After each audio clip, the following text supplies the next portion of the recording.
Bienvenue à tous sur notre édition spéciale. L'année nouvelle s'ouvre, porteuse d'espoir et de défis, et c'est dans ce contexte que le président du PDCI-RDA, M. Tidjane Thiam, s'adresse aujourd'hui à l'ensemble des militants et sympathisants du parti.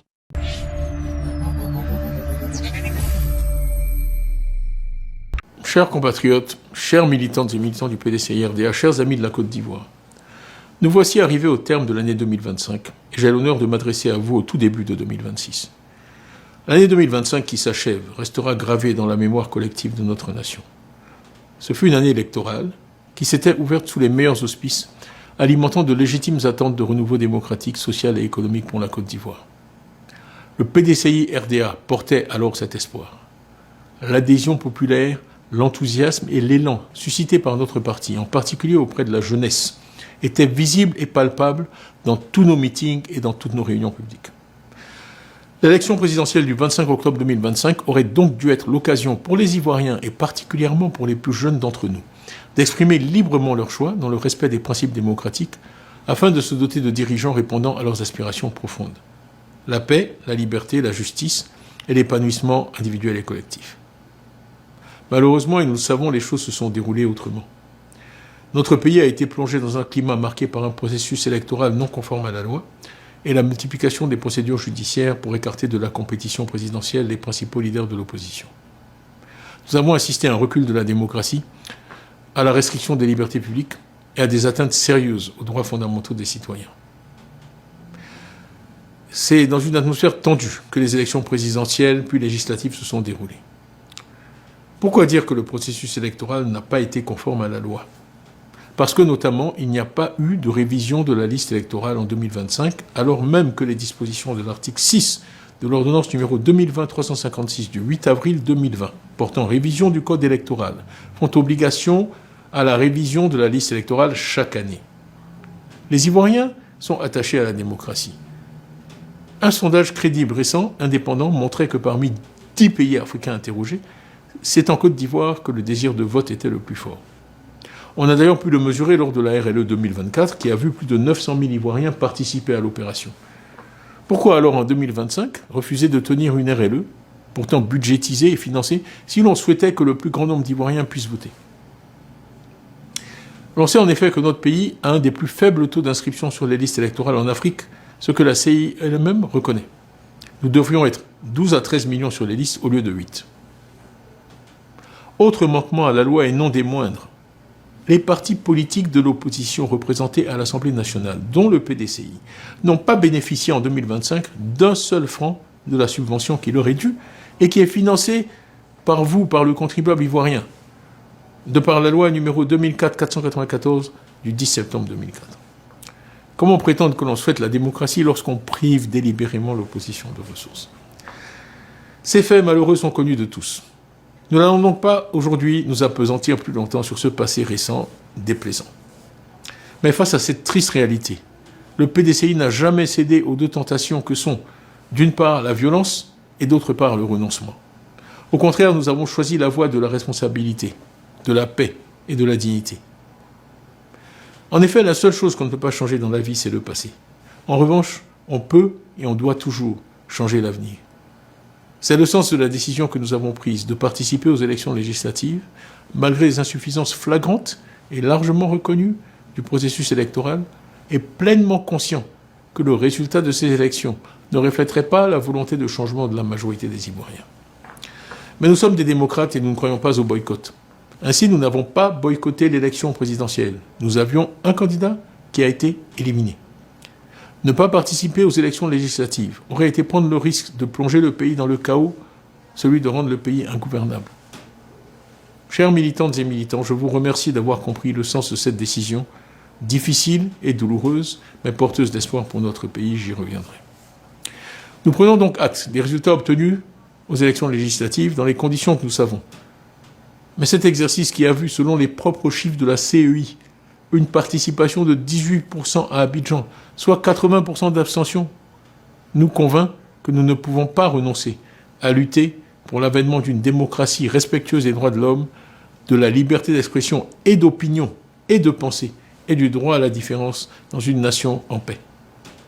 Je voudrais m'incliner devant la mémoire de nos compatriotes qui ont perdu la vie exprimer ma compassion aux familles endeuillées et mon soutien fraternel aux blessés. Je pense également à nos prisonniers détenus pour leurs opinions.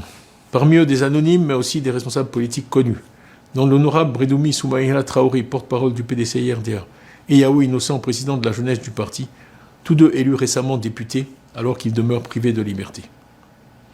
Leur élection par le peuple, alors qu'ils sont en prison, est un message clair, sans ambiguïté. Le PDCI-RDA réaffirme ici solennellement son exigence qu'ils soient libérés. C'est à eux, ainsi qu'à tous les prisonniers politiques de Côte d'Ivoire, que nous dédions le prix Bush-Thatcher de la liberté qui a été décerné à notre parti, le PDCI, le 4 décembre 2025 à Washington par l'International Democracy Union. Pour en revenir aux législatives, je félicite et remercie tous ceux qui ont eu le courage de se porter candidat au titre du PDCI-RDA, malgré les intimidations et les menaces. Nos 163 héros et héroïnes. Je félicite tous les candidats élus sous la bannière du PDCI. Ils sont de véritables combattants de la liberté, combattants pacifiques.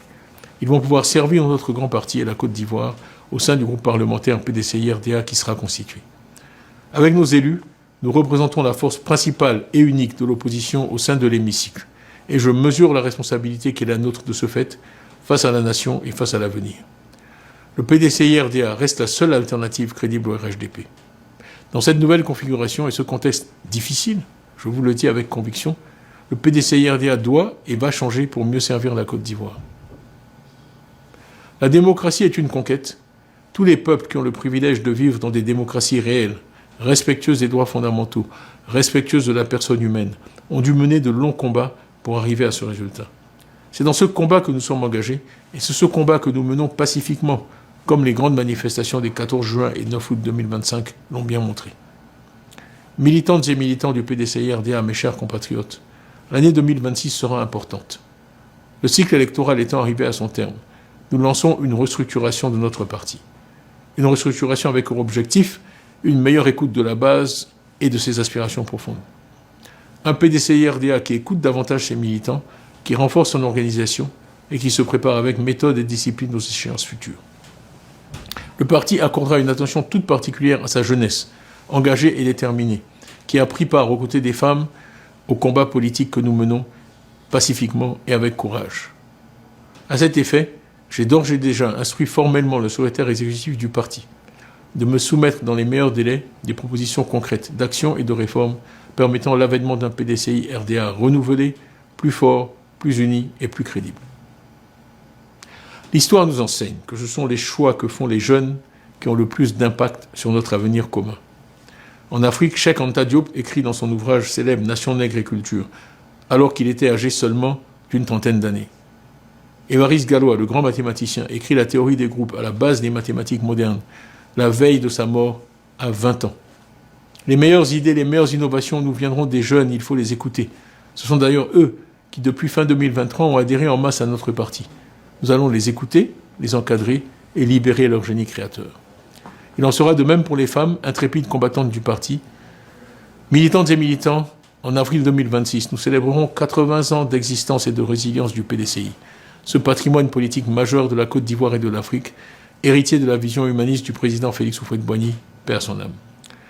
Fidèle à son identité de parti de tolérance, de paix et de dialogue, le PDCI-RDA demeure convaincu que le dialogue reste la seule voie pour reconstruire la confiance quand elle est mise à mal par les incompréhensions et les conflits. Mes chers compatriotes, je demeure profondément convaincu qu'une Côte d'Ivoire fraternelle, démocratique, unie et prospère est possible. Une Côte d'Ivoire fondée sur la justice, le développement du capital humain, une croissance inclusive, le développement durable et la maîtrise des technologies nouvelles indispensables au XXIe siècle. À l'aube de cette nouvelle année, je forme pour chacune et chacun de vous des vœux sincères de santé avant tout, de paix, de bonheur et de prospérité. Je souhaite que notre beau pays retrouve le chemin du dialogue et de la réconciliation et que la démocratie devienne une réalité vécue par tous. Que la paix habite nos cœurs. Bonne et heureuse année 2026 à toutes et à tous. Et que Dieu bénisse la Côte d'Ivoire.